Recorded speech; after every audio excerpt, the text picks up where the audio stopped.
What would you want in A Song of Ice and Fire 2.0? While A Song of Ice and Fire the miniatures game will always have a soft spot in my heart, we have to acknowledge that games ebb and flow, and at some point they typically go through significant revisions or even come to an end. With 9 factions and 5 years of game experience, and a new co-designer joining Michael Chanel in the form of longtime lead developer Fabio Curry, A Song of Ice and Fire might be due for a new edition, perhaps even an overhaul of the original Stark vs. Lannister starter set. So with that in mind, here are some things I'd be interested in seeing explored for A Song of Ice and Fire going into the future. Number 1, tokens. Now, love them or hate them, tokens are a ubiquitous part of wargaming, and while they can clutter up the board and pull you out of the visual experience, having status effects easily tracked is essential in helping convey tactical information in real time. Now, CMON was smart to keep tokens manageable in A Song of Ice and Fire, with the weakened, pillaged, and vulnerable tokens being the core chassis for the game.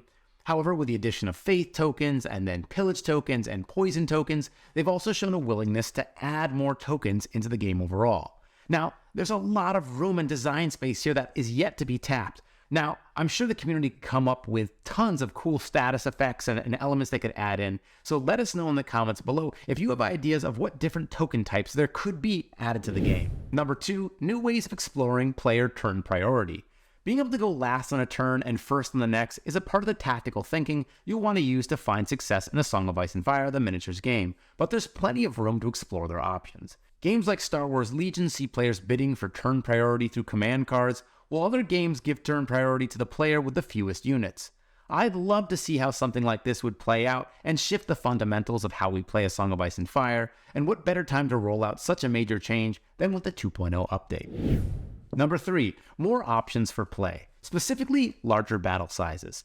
For many longtime players, it can be pretty easy to amass a sizable collection, and with a new edition change, I'd love to see greater incentives to get more of my miniatures on the table. While I typically stick to the 40-point game mode, it's often due to the fact that playing at unofficial game sizes, and I'm talking like 80 points, really undermines the significance and impact of the tactics board and other core game mechanics.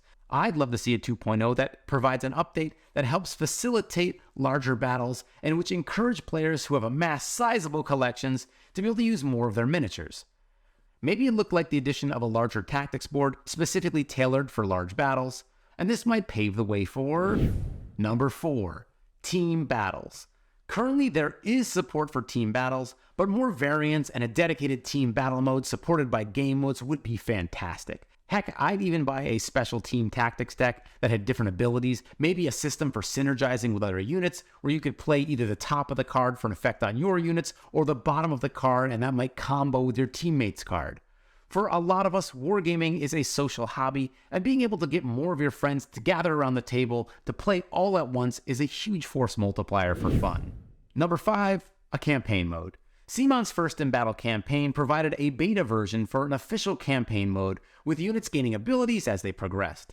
A 2.0 update would be a great time to standardize and release these rules in a finalized version, allowing for communities to build long-form events with progression to help encourage community growth.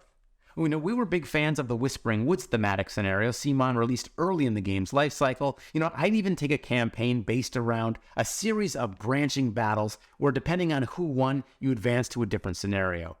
George R. R. Martin has provided such a rich source material. Having the opportunity to use our miniatures to try and change history would be fantastic. There are a lot of things we love about A Song of Ice and Fire the miniatures game, and after 5 years, we've had so many great moments and experiences due to this particular game. Let us know in the comments below what you'd want to see in a 2.0 overhaul of A Song of Ice and Fire the miniatures game, and it could be rules or scenarios or different tokens. And if you've ever wondered about what might be coming down the line in the immediate future for A Song of Ice and Fire the miniatures game, be sure to check out this video here, and in the meantime, we hope you get your miniatures on the table.